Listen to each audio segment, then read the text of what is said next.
महाभारत को धर्म युद्ध कहा जाता है, जिसमें केवल कौरव और पांडव ही नहीं बल्कि कई ऐसे योद्धा थे जिन्होंने अपना सब कुछ दांव पर लगा दिया था। उन्हीं में से एक थे सूर्यपुत्र कर्ण, जो न केवल एक पराक्रमी योद्धा थे बल्कि अपनी उदारता और दानशीलता के लिए आज भी जाने जाते हैं। कर्ण को सबसे बड़ा दानी माना जाता है, यहाँ तक कि भगवान श्री कृष्ण भी उनकी दानवीरता के प्रशंसक थे और उन्हें सबसे महान दानी मानते थे। यही वजह है कि उन्हें दानवीर कर्ण भी कहा जाता है। महाभारत में भगवान श्री कृष्ण और कर्ण की कई संवादों का जिक्र किया गया है, जिनमें से एक ये भी है कि कर्ण ने अर्जुन से हारने के बाद आखिरी समय में भगवान श्री कृष्ण से 3 वरदान मांगे थे। लेकिन वो वरदान क्या थे और श्री कृष्ण ने क्यों उन्हें पूरा किया था, जानेंगे आगे इस वीडियो में। तो दोस्तों, स्वागत है आपका हमारे इस YouTube चैनल में, जिसका नाम है इंस्पिरेशनल एंड मोटिवेशनल। आगे बढ़ते हैं वीडियो में। धार्मिक मान्यताओं के अनुसार महाभारत के युद्ध भूमि में घायल होकर जब कर्ण अपने मृत्यु का इंतजार कर रहा था, उस समय अर्जुन ने आकर श्री कृष्ण से कहा था कि आपका दानवीर कर्ण असहाय होकर मौत का इंतजार कर रहा है। इसके बाद श्री कृष्ण ब्राह्मण के भेष में कर्ण से मिलने के लिए गए और कहा कि मैं आपसे दान मांगने आया था, लेकिन आप जिस अवस्था में हैं क्या दे सकेंगे। ये सुनने के बाद कर्ण ने पास पड़े पत्थर से अपना सोने का दांत तोड़कर उस ब्राह्मण को दान कर दिया। कर्ण की दानवीरता देखकर श्री कृष्ण प्रसन्न हो गए और अपने वास्तविक रूप में आ गए। भगवान श्री कृष्ण ने प्रसन्न होकर कर्ण से वरदान मांगने के लिए कहा। तब कर्ण ने 3 वरदान मांगे।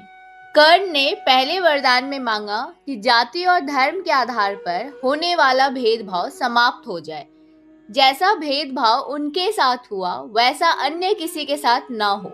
दरअसल कर्ण का जन्म सूर्यदेव के आशीर्वाद से कुंती के गर्भ से हुआ था, जब वह अविवाहित थी। अविवाहित अवस्था में मां बनने से उनके चरित्र पर सवाल उठ सकता है। इस डर से उन्होंने अपने पुत्र को छिपा कर रखा।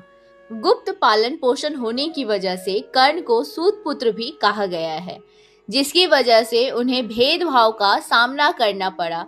लेकिन सबसे बड़ा भेदभाव तब हुआ जब द्रोणाचार्य ने उन्हें अपना शिष्य बनाने से मना कर दिया था।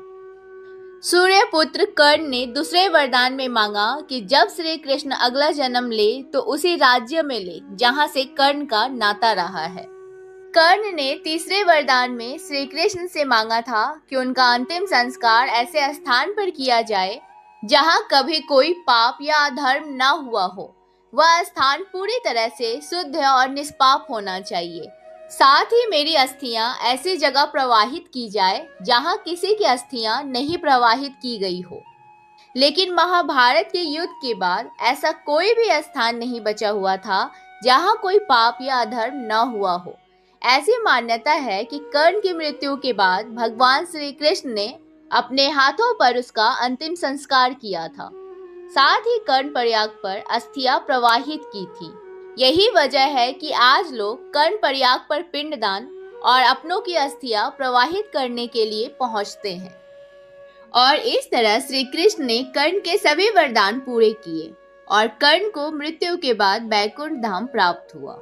तो दोस्तों, आज के लिए बस इतना ही। जाते जाते एक छोटी सी रिक्वेस्ट है आप लोगों से कि हमारे चैनल को सब्सक्राइब कर लीजिए, वीडियो को ज़्यादा से ज़्यादा शेयर करिए, लाइक करिए। बहुत जल्दी मिलेंगे अगले एक नई वीडियो के साथ। तब तक के लिए धन्यवाद।